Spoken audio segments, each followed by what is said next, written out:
Мен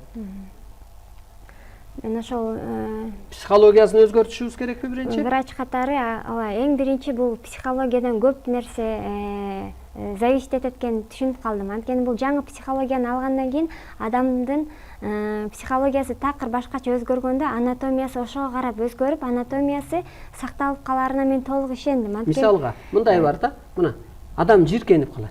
Жиркенип калса, кекиртегинен тамак өтпөй калат да. Мына көрдүңүзбү? Анатомия ошондой сезет.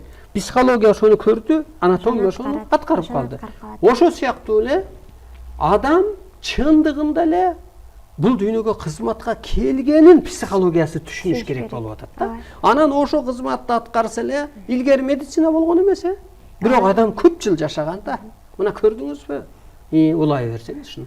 Ошол чынында психологияны өзгөрүүсүндө аябай көп чоң роль ойнойт экен психологиянын өзгөрүүсү.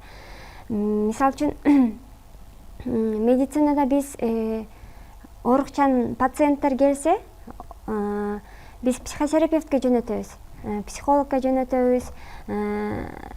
Алар болсо направление берип жөнөткөндөн кийин алар дарылайт, нервин тынчыктырат, успокаивающий дарыларды берет, бирок ал чынында эле убактылуу жардам берет.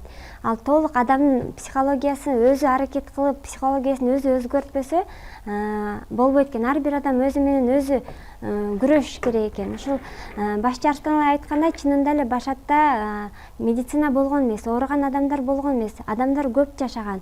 Азыркы убакта кайра эле ошо эскиче жашагандыктан, агай айткандай пендече жашагандыктан, эмоцияга берилгендиктен, майдалангандыктан ошонун бардыгынан психологиянын туура эместигинен оорулар келип чыгып атканы туура. Мына ошол жерден биз чындыкты ачып беришибиз керек да. Биз айттык го молдо кожолорду, келгиле эгер чындыкты ачып берели. Сен өз тарабыңды, мен өз тарабымды сүйлөп ортодон чындыкты ачып берели дедик. Биздин талашыбыз жок мисалга.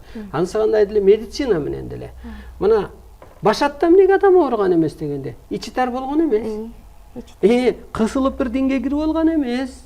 Ана момун мусулман, анан арабия жакшы, кыргыз жаман, арабча эле окуш керек дегенде бир түшүнүккө түшүп алган эмес. Же болбосо мен бай болушум керек деп арыздашып атаандашкан эмес. Кандай дейсиз? Ошондон болгон эмес, Ошондуктан адам көп жашаган. Психологиясы биз адамбыз деген. Мына кыргызда деле макал бар го.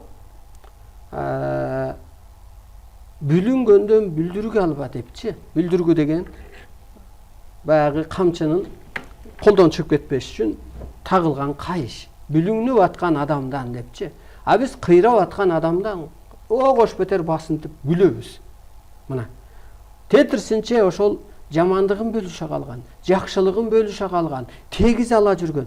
Ошондо эле оору өзү болбойбу? Өзү ошо психология туура эмес болгондон анан оору пайда болот экен, доктор. Улай сүйлөсөң. Туура, ошол психология туура эмес болгондуктан чынында оору пайда болот экен. Биз деген психологияны туура эмес иштеткендиктен, тетир жашап алгандыктан оорунун баары ушундан келип чыгыптыр. Мисалы үчүн медиктер билбейт экенбиз да. Оорунун пайда болушун, мына жердик окумуштуулар билбейт экен. Эмнеге мындай оорулар көбөйүп, айыкпас оорулар көбөйүп атканын. Анткени бул ааламдык илимде, ошо ааламдык окумуштуу катары, башчы Арстанбайдан сабак алган катары, бул ар бир чындап эле ар бир органдын чоң кызматы бар деп айтып кеткендей эле, бул психология өзгөрмөйүн, адамдын психологиясы өзгөрмөйүн чынында эле оору көбөйө берет экен. Мисалы үчүн чынында башатта оору жок болду дегендей эле адамдын психологиясы өзгөрсө анан кийин адамдын өмүрү узарат экен да. Өмүрү узарганда оору да жок болгон үчүн өмүрү узарып атат. Анатомиясы такыр эле башка кызматын аткарып калганда, анан психологияны биз чынында ошол багытка настроить этишибиз керек экен. Ошондо гана биз анатомияны, телону сактап калат экенбиз да. А бул медицинада чындап эле жок. Психологияны биз өзгөрткөндө, мисалы үчүн, анатомия сакталарын, бул оорунун причиналарын биз башка жактан деп ойлойбуз, тамак аштан, же болбосо оорунун келип чыгышы стресстен дейбиз, тамак аш, вирус, инфекция деп ойлойбуз. Бирок чынында эле оорунун пайда болушуна психология эң эле чоң таасир берет экен. Адамдын өмүрүн узартуу үчүн дагы эң чоң ролду психология ойнойт экен. Психология өзгөргөндө гана ошо анатомия сакталып калары бул чындык да.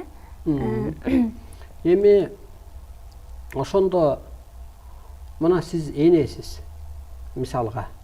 Ошо эне катары адамзатка мээрим төгүш керек бекен? Ошондо эмне болот экен? Адамзатка мээрим төксө, табиятка мээрим төксө, алынын келишинче адамзатка жардам кылса деп ээлдеп жашаса, ошол адамдын өмүрү узун болот да.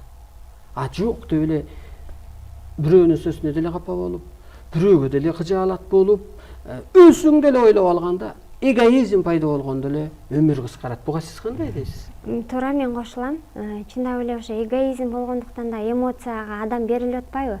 Эмоциядан, кысылуудан адамдын өмүрү кыскарып, ар кандай түрдүү оорулар пайда болуп атат да. Эмоция деген медицинада жок. Силер нервштетти деп коесуңар. Эмоция деген энергияга каршы иш да, урматтуу журтум. Энергия оң болсо, эмоция сол. Анан бүгүнкү күндөгү элдин оорусуна эмне алып келип атат деп ойлосом, эң биринчи мынабу эски түшүнүктөгү бийликтегилер алып келет да. Эмнеге десең, мына эл жашап атат. Булар бирин бири камашып атат, бирин бири жамандашып атат. Анан чек арабыз жанагындай курдук болуп атса, үсөн кошту сатып ийсе, каркыраны сатып ийсе, анан эл эмоцияга түшөт да. Үмүтү өчүп калат да. Кандай дейсиз? Мына үмүтү өчүп калат. Атаңан үмүт үтпөгөндөй эле да, мындай эле. Мындай үмүт албагандай эле. Же болбосо дагы эмоцияга эмне алып келет? Мына бүгүнкү күндө эски психология алып келип атат. Эски түшүнүк алып келип атат. Мына сырттан келген кредит деген бир балекет, процент деген үй бүлө эмоцияда да. Бала окутуу, баланы